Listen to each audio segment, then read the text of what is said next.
Excellent. Hi, good morning. It's me, Danielle. It's 11 o'clock on Thursday. I'm here with Sebastian, my son, and Coco the dog. They say never to work with children or animals, and today, welcome, Seb. Hello. How you doing? Yeah, I'm good. Good, good. So he's taken a break out of his homeschooling. They find homeschooling to boy. I'm an awesome teacher, right? To talk about allergies, and the reason I'm bringing Seb to talk to you guys about allergies today is because he has an allergy.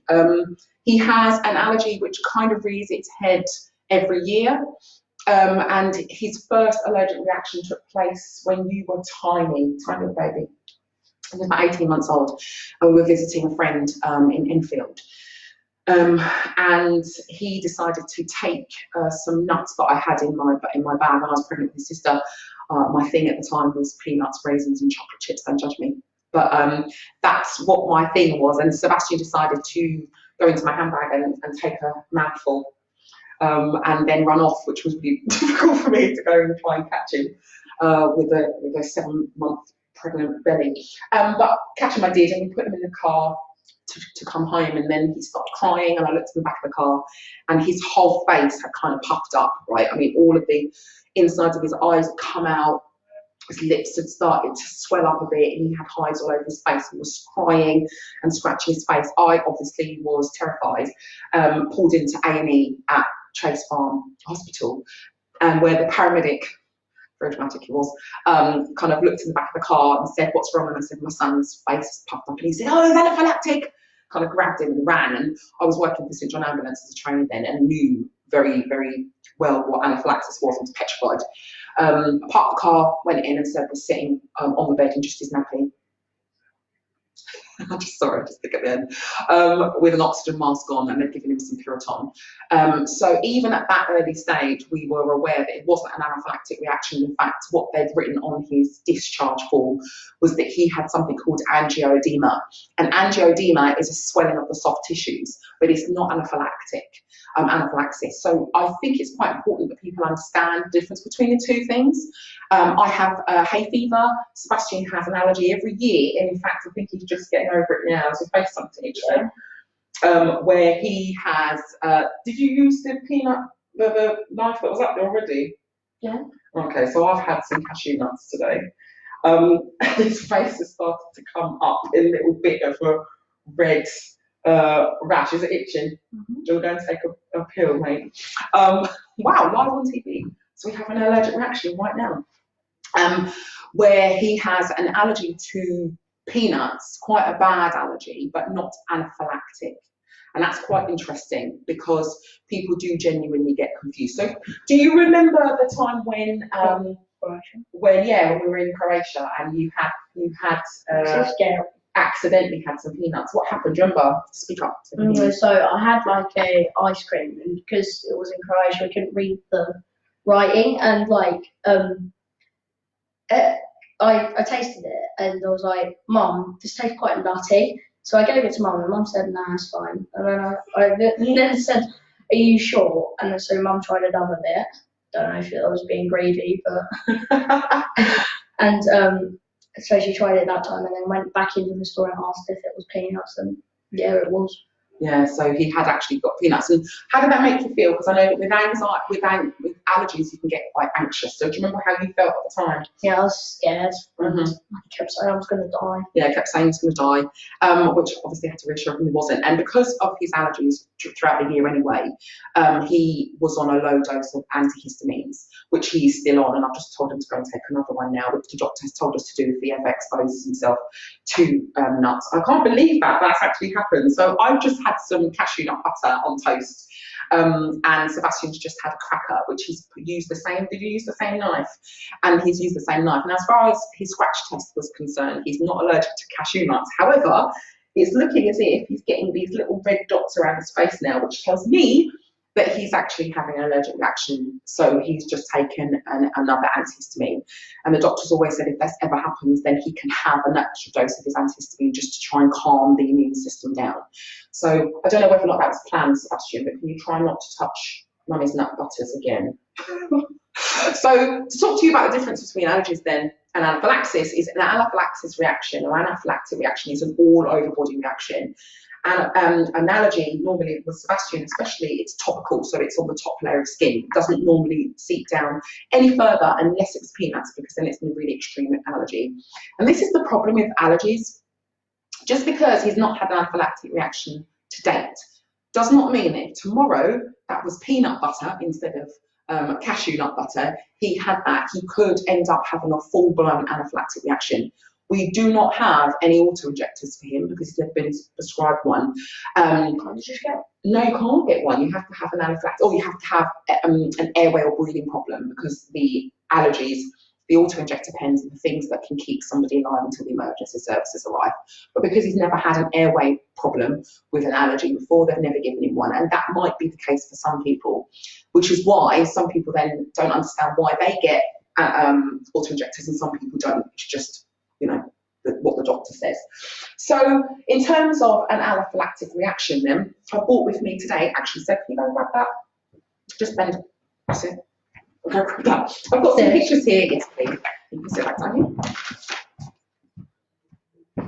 I've got some pictures here today of some anaphylactic reactions that have been taken after the actual event. All right, so these are children and people who have been in hospital, and these are available on the public domain, so I have got permission to use these pictures. And this again, little picture of the mouth, and you can see the mouth there, it's all the mucous membranes of the body that show up quite swollen. This is the types of hives that a person can have on their body during an anaphylactic reaction as well. Can affect their airway, their breathing, and their circulation. And again, that's another type of rash, all right? So the first things first, if we know that this person has an anaphylactic reaction and that we know that they live with anaphylaxis, it's really, really important that we know what type of auto-injector that they have with them. Do you want to take it over to the camera so you can show them what they are? Yeah, just over there, like that one, that's fine. So there's 3 different types of auto-injector. Sebastian's going to show one of them, just step a bit, that's it, perfect. That's called a JEX system. Okay, perfect, thanks Seb. Next one, that's an MRR system. Wonderful. And finally, the one that most people use in terms of name, which is an EpiPen, okay? But it is really important that people do notice, just got on the seat now, that people do recognise the difference, because these are given differently. I tend to spend an awful long time at schools doing auto-injector training, and the reason being is it really itchy. Yeah. I'll just take another one shortly, but you're all right. The reason why I spend quite a long time is because teachers often have responsibility to give this if this was to ever happen at school. And every single time I deliver first aid training at school, this is the bit that normally shows up big problems or big gaps in people's learning. And it's because they might have had training before, but they haven't used a training device in a while. They've forgotten. I've seen some people, this is the needle end, for example, on an EpiPen, when I've thrown it at people and said, right, quick, there's an anaphylactic reaction, quick, go and tell me what it is that you need to do. And they go, yeah, I've got it. And they go and shove it in their leg. And I'm like, I'm in their leg the wrong way. And they end up, if that did have a real needle, it would be in their finger. Or they're not aware of something that we call kickback. So if you were to use it, then it comes out on a spring. So if you're not aware of that, you don't hold it in, then the medicine goes into the air, not into the person's leg. Another thing is to remember is the actual positioning of a casualty. So the positioning of the casualty is really important, because if a person had an airway and a breathing problem, and can I borrow you, Seb? If you just sit down on the floor for me, I'm just going to tilt the camera up so you can see a little bit better detail. Perfect. If a casualty had an airway or a breathing reaction that was more apparent than what I'm about to talk about in a minute, then the treatment position is this, all right? So it is sitting the casualty up and making sure that their head and their shoulders are slightly raised. If you could just push yourself a little bit forward for me and go up onto your knee, onto your elbow, on your elbows, that's it. And it's that kind of position, it's a recumbent position. So head and shoulders slightly raised, and we'd lie the casualty down in this position. And then we'd use the auto-injector. Somebody would be sitting behind him, if this was in a school environment, for example. And how we would do this was to take the lid off, and we'd draw across in the outer in the thigh, and we're going to go in the upper outer quadrant. If you have two people, it's preferable that the second person just supports this child and keeps their arm out the way and their leg as still as possible. And then once we've decided which way, and I'm going to imagine it's here, thank you, pocket tissue. So we go on the upper outer quadrant. So I would take the medication and hold it there. All right. And you do that for between 10 and 3 seconds. And the reason I say 10 and 3, 3 and 10. 3 and 10, sorry, is because the new batch of EpiPens actually state that you can do this for 3 seconds, and then once it's out, you rub the area. This is a time buyer, so this casualty has to go off to hospital. Very important, they're going to hospital. And if he had 2 and he's not feeling any better, then 5 minutes later, I would apply another one. Okay, I would give the other one. Really, really important. Now I want to talk to you about what to have happen if this casualty has a different set of signs and symptoms, which is really important, all right? So if this casualty is starting to feel sick and they're lightheaded and a bit woozy, then this position is no good. So what I'd like you to do is lie down for me, please. Well, yeah, just lie down on your back, perfect. And then I would raise his legs in the air. Okay, this position is what we would use if somebody has an anaphylactic reaction and they're woozy, they're feeling sick and dizzy. All right, it's not affecting their airway or their breathing so much, it's affecting their circulation, and this is really, really, really important. Once I've laid the casualty in this position and I've used the medication, what we're going to do is use this medication this time just to show you the difference. The leg and shoulder, the leg is slightly raised again, and we take the lid off. Instead of swinging like we did with the EpiPen, we hold it and push. 1, 2, 3, 4, 5, 6, 7, 8, 9, 10. We let go and rub the area. Okay, again, do not sit him up. It's really important that once your casualty is here, you do not raise them. And the reason being is because of something which we call empty ventricular syndrome. You can look it up if you want to. Empty ventricular syndrome. It basically means because with anaphylaxis, the blood vessels become 3 times their normal size. They're really wide, which means the blood pressure has dropped out. If I was to just say, well, that's done now, and then sit him up, excellent, that would cause potentially the ventricles of the heart to empty out, which could lead to a cardiac arrest. So it's really important that once you have laid a casualty down as a result of an anaphylactic reaction, that you keep them in this position, you administer the medication as stated on the instructions and your training prior to that, and you call for an ambulance and do not move them.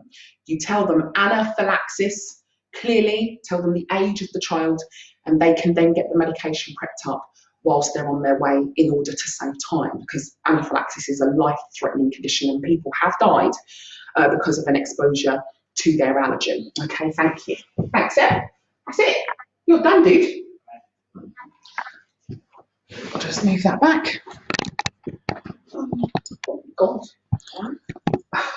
So it's really important with allergies and anaphylaxis that you recognise the difference between the two, you understand your responsibilities if you ever have to use an auto-injector. You have practice with a training device. These training devices are available free from the manufacturers because they are really, really, really hot on trying to get people to learn how to use them effectively, all right? Not like that. And I have actually been known to go into primary schools for year 6s and teach them how to use their own devices when they go up to secondary school, because in secondary school they don't keep as much as an eye on the children. It's all about their responsibilities as well. See, this is why you need training, because that's totally the wrong way. That's it. All right, so if you do end up having a child with an anaphylactic reaction, it's really important that they get used to their device and they have a training device. That's it. And then if you put down the floor, push it. One finger out the way, just push it down on the floor. That's it, and that's how you reset the device. Okay, so that's allergies, that's anaphylaxis. This is an asthma pump. I think he's just going to play with whatever he can find in there now. But otherwise, thank you so much for your time. Next week, I'm not sure about what we're going to be covering. We're going to get together a schedule, but we are going to be putting out in advance what we're going to be covering over the next couple of months, couple of weeks at least. So if you do want anything covered, please just put it into the comments, and I will put that in the schedule. But otherwise, thank you very much for your time. Any questions, pop them in. If you haven't already gone over to our YouTube channel, we've got a YouTube channel now where you'll find Sebastian and his sister performing CPR, which is actually, I think it's about 2,500 views, which is lovely. So go along there, press subscribe, and come back here to find out about the schedule. And please do share this video. The information that we give on these sessions could literally save a life. So please do share. I hope you guys are all staying well and safe and getting on with the homeschooling as much as I am. Hey, Seb. Otherwise, thank you guys. Take it easy, and we'll see you next week. Bye.